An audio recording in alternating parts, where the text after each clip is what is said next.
Je vais directement vous communiquer les titres à l'actualité. Le 28 mai 2025.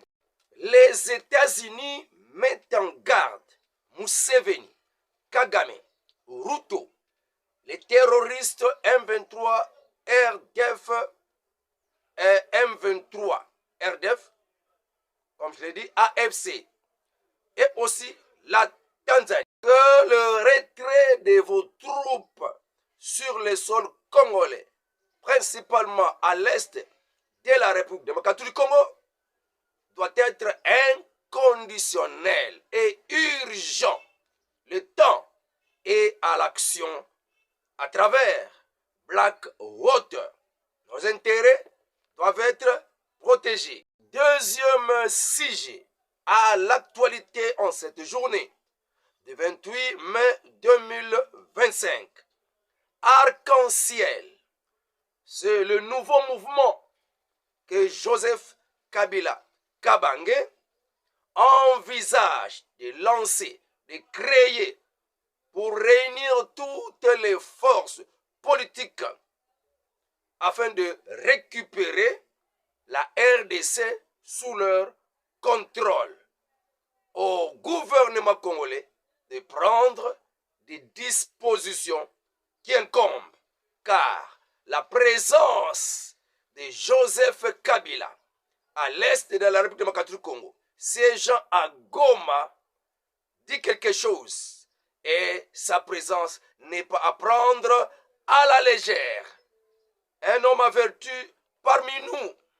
Troisième sujet, Constant Mutamba, ministre de la Justice en République démocratique du Congo, M. Firmin Mvondi, procureur près la Cour de cassation en République démocratique du Congo, était auditionné hier, c'était le 27, hier mardi c'était le 27 mai 2025, par la commission de l'Assemblée nationale, qui a été mise en place par l'Assemblée nationale, chargée d'examiner le réquisitoire du procureur pour la Cour de cassation visant une instruction judiciaire contre le ministre de la Justice, Papa Constant Mutamba. C'est inimaginable, comme on l'avait dit hier dans notre émission, un ministre de la Justice qui est traduit en justice par la justice. En tout cas, tout le monde se demande. On ne peut pas continuer na lingina yebisabino bo s'abonner, ceux qui ont s'abonné te sunganga ishene mata biloko bele esengeli ya kosomba. Je demande votre soutien matériel, financier, ya ndenge na ndenge pour que chaîne et mata. En tout cas, likez, aimez la vidéo, commentez, partagez donc. Quatrième sujet et dernier sujet, situation sécuritaire à l'est de la République démocratique du Congo. Nous sommes d'abord au niveau de Sud Kivu, territoire de Walungu. Il y a eu des affrontements. Les M23 ont attaqué les positions de Wazalendo. Sans effet. Nous sommes maintenant à Rutshuru, principalement Tongo.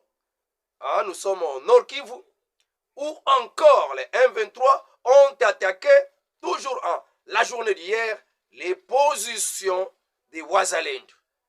Toujours sans effet. Nous allons à Walikale, où toujours les M23 ont attaqué les positions des non-veillants autodéfense Wazalendo. Là, ça n'a pas tenu. Plusieurs villages de Walikale sont tombés aux mains de M23 bar RDF AFC. Kanisi tosili koyoka ba titre oyo toko bete la masolo kati na makolelo. Toba na la sujet ya Kabila. Manœuvre ya Joseph Kabila pona kovanda na ye na kati ya Goma. Eza nini? Po kosama te, po mema te. Kabila a na manœuvre nini. Ce monsieur, l'ancien président, il y a République démocratique du Congo, azalaki ancien, azalaki sénateur à vie. Mais atikala sous sénateur à vie, a comme sénateur cadavre, sénateur mourant. Joseph Kabila a compris qu'il n'a plus rien à perdre. Asa poursuivi la justice congolaise. Car la mandat d'amener international, il y a CPI et Kouya. Balongoli ba immunité na ye. Ba bien malaki na ye eko boto lama. Peine de mort eza pembeni na ye. Alors, Nena Yangwana, Joseph Kabila a s'engagé ouvertement dans une aventure ya ko bomisa ba Congolais pour na kati ya est de la République démocratique du Congo, ya ko massacrer ba Congolais afin que a imposer et pas ya régime Tshisekedi a forcer yango dialogue. Debalobi ayant compris qu'il n'a plus rien à perdre, il est poursuivi par la justice congolaise et par la CPI qui est déjà en gestation.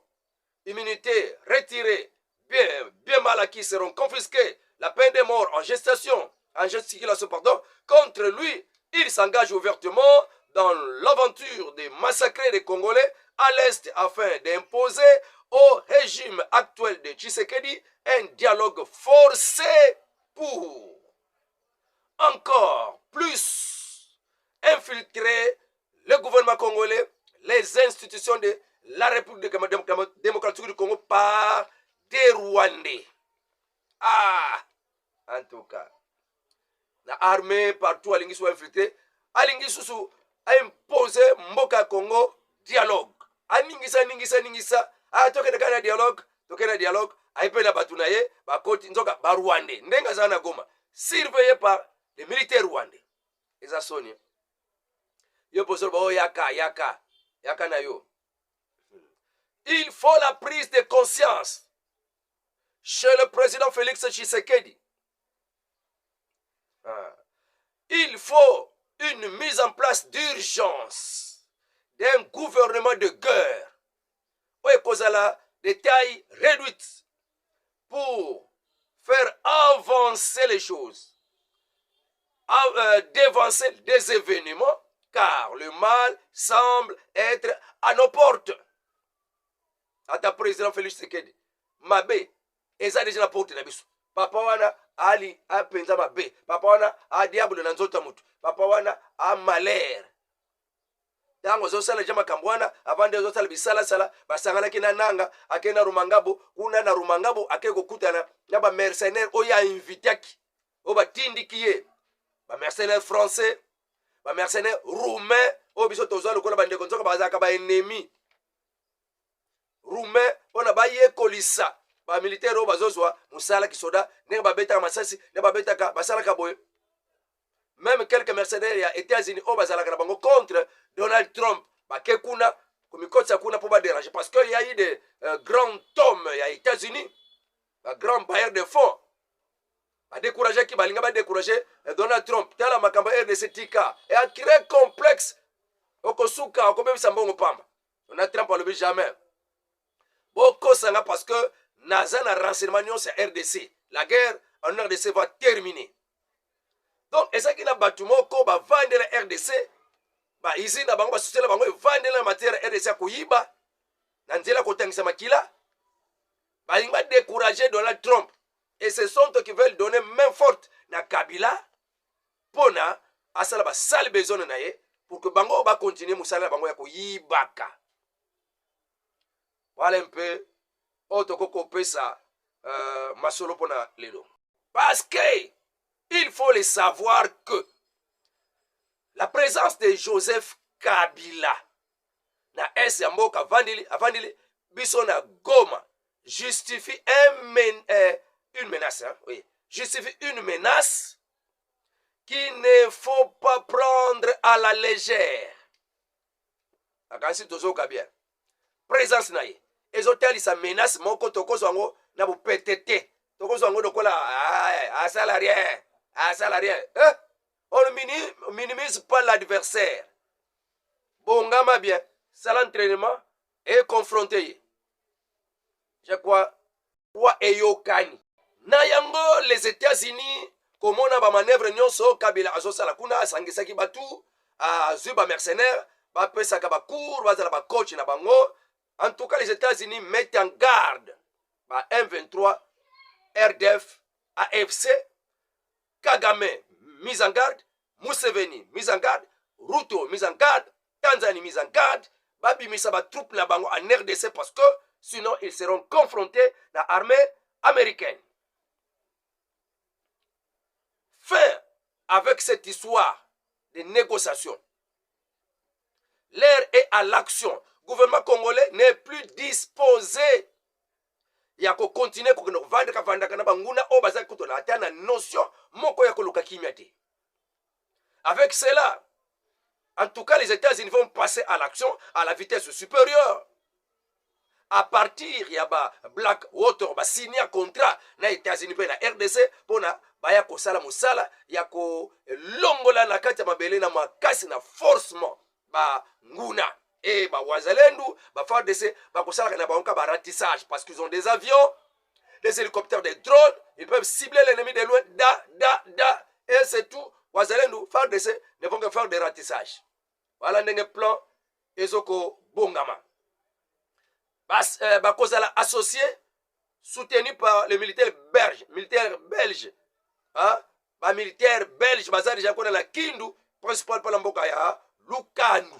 Bazakuna la Lukandu, la Kindu. Bako appuyer ba Blackwater. Tous ceux-là qui ont leurs armes dans l'est de la République démocratique du Congo doivent les retirer. Ils doivent libérer Goma.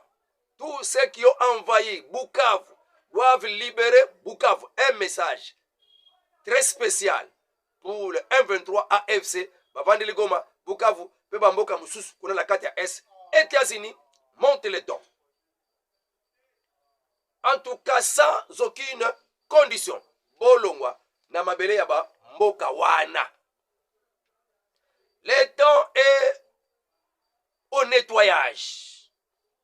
Il y a côté nyonso yo botie salité na bino faut ba kombola na est.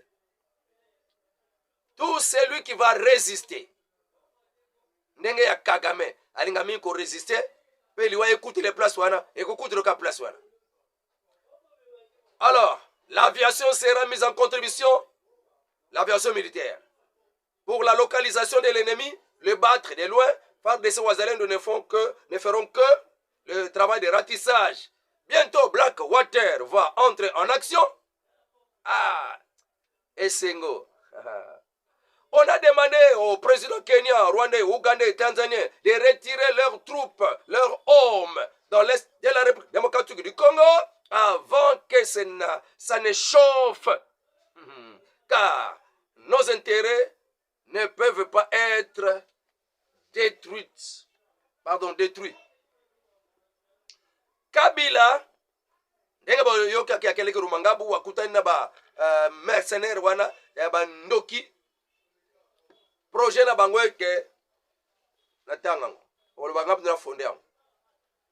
Kabila rumangabu il a rencontré les mercenaires roumains, français, américains pour une conquête des terres en République démocratique du Congo.